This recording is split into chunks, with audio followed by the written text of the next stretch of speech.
네, 여러분 반갑습니다. 미술 시간입니다. 이번 시간에는 간단한 미술 기법을 하나를 알려드리고 그걸 활용해서 그림을 그리는 과정을 좀 보여드리려고 해요. 자, 우선 예시를 이렇게 보여드리자면 지금 혹시 보이실까요? 자, 여기 뭔가 이렇게 묻어나오는 이런 느낌이 있으실 거예요. 자, 이거는 선생님이 이제 교실에서 사용하는 포스트잇을 종이 밑에 깔고 그 위에 색연필로 이렇게 문질러서 나타낸 건데요. 아마 여러분들 어렸을 적에 동전 가지고 조금 많이 해보셨을 거예요. 동전을 밑에다 대고 위에다가 이렇게 연필이나 뭐 색연필도 괜찮고요. 이런 걸로 이렇게 칠을 해보시면은 지금 보시는 것처럼 이렇게 튀어나온 부분, 이 요철 때문에 밑에 있는 이 물건이 이 종이 위에 그대로 묻어나오는 이런 현상을 보실 수가 있으실 텐데요. 이런 현상을 우리가 이제 정확한 미술 용어로는 프로타주라고 합니다. 구체적인 용어를 꼭 아실 필요는 없고요. 요거를 활용하시면은 굉장히 좀 간단하지만, 그리고 사실 여러분들에게 그렇게 크게 어렵지는 않지만 좀 다양하고 재미있는 느낌을 줄 수가 있어요. 그래서 그걸 활용해서 한번 그려보려고 해요. 참고로 이 프로타주를 활용하는 방법은 뭐 여러 가지가 있습니다만, 일단 이번 시간에 할 걸 간단히 말씀드리자면, 그림만 간단하게 그리고 거기에 맞춰서 선생님이 이 밑에 쓸 물건들을 대고 이렇게 칠을 하면서 그 문양을 거기다가 활용하는 이런 방식으로 진행을 해보려고 합니다. 이거 말고도 이런 종이에 여러 개를 하신 다음에 내가 원하는 것만큼, 원하는 모양만큼 잘라서 이제 붙이는 이제 콜라주 같은 방식을 사용하시는 것도 괜찮은데요. 되도록이면은 여러분들이 뭐 이렇게 잘라붙이거나 또는 다른 이제 추가적인 과정이 없이 진행을 조금 하고 싶어서 선생님은 밑그림을 그리고 거기에 맞춰서 그리는 과정을 보여드리면서 설명을 드리도록 할게요. 네, 선생님은 이번에 집 모양을 그려놓고 이제 거기에 맞춰서 프로타주를 만드는 이 과정을 한번 보여드리려고 합니다. 우선 집을 간단하게 그려야겠죠. 너무 어렵고 복잡하게 그리지는 않을 거고요. 여러분도 마찬가지로 복잡하게 그리실 필요는 없습니다. 뭐 너무 간단하게 그린 느낌이기는 합니다만, 뭐 이렇게 하셔도 되고 다른 방식을 응용하셔도 상관이 없습니다. 자, 그 다음에 여러분들 주변에 아까 말씀드린 대로 이런 요철이라고 합니다. 이렇게 튀어나온 것들을, 이런 요철이 있을 법한 물건을 고르셔야 되는데요. 간단하게는 동전 같은 것도 괜찮고요. 네, 선생님은 이제 교실에서 찾다 보니까 이런 이제 포스트잇, 그 다음에 여러분들이 쓰실 수 있는 이런 바구니, 그렇죠? 바구니 종류들. 그 다음에 사실은 좀 특정한 광고는 아닌데, 생각보다 선생님 교실에는 뭐가 많이 없어서 이렇게 주로 평평한 거 위주로 있어서 이제 찾다 보니까 여러분들 이제 교실에서 쓰는 놀이, 이제 뭐죠? 보드 게임이죠. 루미큐브, 이런 게도 보시면은 여기 이름 상표명 같은 경우 요철이 되어 있고요. 여기도 좀 크게 요철이 되어 있습니다. 보이시죠? 그래서 이런 것도 활용하면 괜찮고요. 정할 게 없다 그러면은 사실은 선생님도 마땅치 않아서, 지금 보이실까요? 이게 이제 여러분들 교과서 배부하고 남은 박스, 이제 골판지인데요. 이거를 조금 뜯었어요. 그러면은 이제 원래 상태에서는 그냥 평평한데, 이걸 뜯어내면은 이 안에 이렇게 오돌토돌한 부분이 나옵니다. 그래서 이런 것들을 응용하셔도 괜찮아요. 이것뿐만 아니라 뭐 집에 있는 다른 물건들 아무거나 사용하셔도 괜찮고요. 꼭 지금 보시는 이 루미큐브처럼 꼭 평평하지 않아도 괜찮습니다. 이렇게 약간 둥글어도 괜찮아요. 근데 다만 이제 베개나 이런 것처럼 너무 말랑말랑한 거는 사실은 이렇게 대고 그리기가 쉽지가 않습니다. 거의 표가 안 나요. 그래서 조금 이제 내가 이 위에다가 종이를 대고 칠을 했을 때 이 밑에가 묻어나올 수 있을 정도의 단단함 정도는 가지고 있는 물건이 아무래도 좋겠죠. 뭐 여러분들 주변에 있는 물건 한번 찾아보세요. 그러시면은 뭐 다양하게 만드실 수 있을 거라고 생각을 합니다. 자, 우선은 선생님은 이 집의 지붕 모양에는 여기 보이시는 요거를 응용하면 좋지 않을까라는 생각을 해봅니다. 그래서 요걸 활용해서 이 지붕을 한번 표현을 해볼 거예요. 자, 종이를 대시고 내가 칠하고자 하는 영역에 얼추 맞춰서, 정확하게 맞추실 필요는 없습니다. 얼추 맞춰서 표시를 이제 하시면 되는데요. 자, 지금 보시는 것처럼, 지금 선생님이 한 거를 보신 것처럼 일단 요걸 하실 때는 한 방향으로 하시는 게 조금 좋습니다. 물론 이제 문양에 따라 달라요. 지금 이런 것처럼 뭐 전후좌우에도 상관이 없는 이제 물건이라면은 방향을 바꿔도 상관은 없습니다만, 이런 경우 이제 선생님이 지금 표현하고 있는 지붕 같은 경우는 밑에 이렇게 돼 있기 때문에, 이게 한 방향으로 돼 있기 때문에 만약 이렇게 칠을 해버린다면은 이런 표현이 나오지가 않겠죠. 따라서 이거는 여러분들이 밑에다 대는 물건에 따라서 조금 조정을 하시면 되고요. 꼭 한 가지 색으로 하실 필요도 없습니다. 이거 다음에는 선생님은 이제 검은색으로 한번 활용을 해볼게요. 자, 보시는 것처럼 이렇게 초록색, 검은색이 섞여도 아무 상관이 없고요. 더 다양한 색으로 해보셔도 됩니다. 근데 다만 한 가지 이제 보여드리자면은,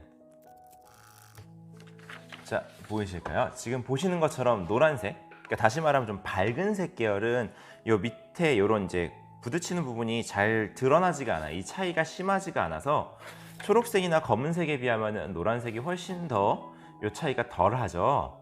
그래서 이런 부분을 고려해서, 물론 꼭 필요한 부분에는 색을 쓰셔야겠지만, 이왕이면은 어두운 색, 조금 진한 색깔 계열로 하시는 게 조금 더 이제 선명한 문양을 만드실 수가 있습니다. 그거는 여러분들이 하시면서 선택을 해보시면 될 것 같아요. 자, 이렇게 해서 지붕을 완성을 했어요. 지금 보시는 것처럼 별다른 노력을 하지 않아도 어느 정도의 문양을 만들어낼 수가 있는 것을 보실 수가 있겠죠. 자, 그 다음에 이번에는 조금 오돌토돌, 이제 좀 평평하지 않은 상태에서 어떻게 하는지도 보여드릴게요. 자, 지금 보시는 것처럼 이 루미큐브 케이스라고 해야겠죠. 이 케이스는 약간 이제 보이실까요? 이제 곡선이에요. 이렇게 곡선으로 되어 있습니다. 그렇다고 해서 너무 어렵게 생각하실 필요 없고요. 그냥 그거에 맞춰서, 어차피 내가 칠하고자 하는 영역은 이 한 영역이기 때문에 여기만 맞게 이렇게 잘 맞으면 됩니다. 그리고 이제 밑에 깔려있는 물건이 조금 딱딱하다면은, 조금 이런 식으로 좀 팔랑거린다 그래도 내가 위치만 잘 고정시키면은 얼마든지 칠을 할 수가 있어요. 이 벽면 쪽이니까 갈색을 한번 활용해 볼게요. 자, 지금 보시는 것처럼 이 케이스의 모양이 그대로 이렇게 표현이 되죠. 묻어 나오죠. 이런 식으로 하시면 되고, 아까 말씀드린 것처럼 되도록이면 한 방향으로 하시는 게 조금 더 잘 표현되는 방법이기는 합니다. 그 다음에 또 반대쪽은 또 다른, 이제 조금 여러분들 생각하기에 이거 불편할 것 같은데 하는 요 옆면을 활용해서 한번 표현을 해볼게요. 자, 마찬가지입니다. 그냥 내가 표현하고자 하는 영역만 이 위에 고정이 돼 있으면 돼요. 내가 표현하고자 하는 요 영역만 요 위에 맞게 고정만 시키시면 됩니다. 손가락을 활용하셔서 고정만 시키시면 돼요. 만약 지금 보시는 것처럼 면적이 짧아서 요 밑에까지, 이제 면적 때문에 요 밑에까지 표현이 안 된다고 하면은 어렵게 생각하지 마시고 옮기셔도 괜찮습니다. 그리고 색깔도 꼭 한 면을 똑같은 색으로 칠하실 필요는 없어요. 조금 다양한 색으로 칠하셔도 얼마든지 괜찮기 때문에 이거는 걱정하지 않으셔도 괜찮습니다. 이 표현 방법 자체는 여러분들이 하고 싶은 대로 한번 자유롭게 결정을 해서 꾸며보시면 돼요. 내가 표현하고자 하는 면적만 정확히 맞추시면 아무 지장이 없습니다. 그렇게 되겠죠? 자, 그 다음에 선생님 문은 아까 했던 이 포스트잇을 가지고 한번 해볼게요.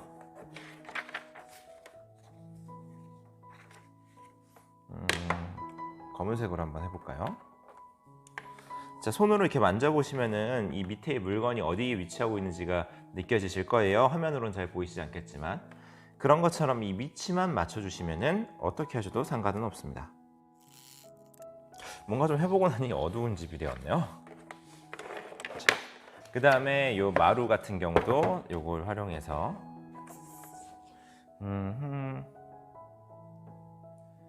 자, 초록색으로 한번 해볼까요? 자, 그리고 지금 보이시는 요 밑에처럼 이렇게 너무 좁은 면적 같은 경우는 꼭 칠을 하지 않으셔도 상관은 없어요. 그냥 이제 제 표현하고자 하는 면적들만 잘 표현을 한 다음에는 그 나머지 부분을 꾸미는 건 여러분들의 자유니까요. 여러분들이 원하시는 색깔로 그냥 일반 색연필 칠하듯이 칠을 하셔도 괜찮습니다. 상관은 없어요.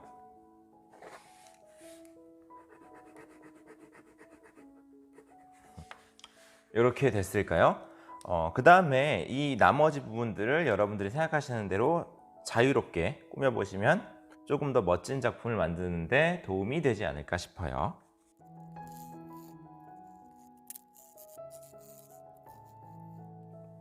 이게 살구색이 잘 안 보이는 것 같기는 한데 그냥 간단하게 뭐 배경 뒤에 담장이나 이 정도만 표현을 해줬는데요.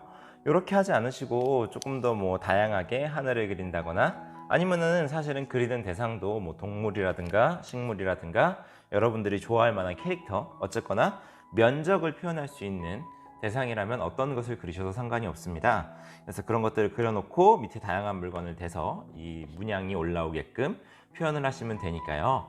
그거는 여러분들 집에 있는 물건들을 보시고 한번 생각을 해보시면 도움이 될 것 같아요. 그렇게 그림 실력이 많이 필요하지도 않고 어렵지도 않고 간단하게 할 수 있는 거기 때문에 이 정도는 한번 집에서 해보시면 도움이 되지 않을까 싶습니다. 선생님은 일단 학교에서 가장 최소한의 물건만 가지고 하다 보니까 이제 이렇게 색깔이 나오기는 했지만 만약에 여러분들이 색연필, 좀 연필 색연필 같은 재료를 이용해서 보다 다양한 색깔로 표현을 하신다면 훨씬 더 좋은 작품들이 나오겠죠. 다만 이게 문질러서 이렇게 걸리는 이런 부분을 이용하는 거기 때문에 수채화 같이 혹은 마카나 이런 사인펜 같이, 사인펜은 가능할 수도 있겠는데요. 젖은 재료들은 되도록이면 쓰지 않으시는 게 좋습니다. 마카도 사실은 한다면은 평평한 데서 한다면은 가능은 할 텐데 이렇게 잘 표현되지는 않을 거예요. 되도록이면은 색연필이나 연필 이런 거 위주로 하시는 게 조금 색깔도 다양하고 잘 표현되지 않을까 싶습니다.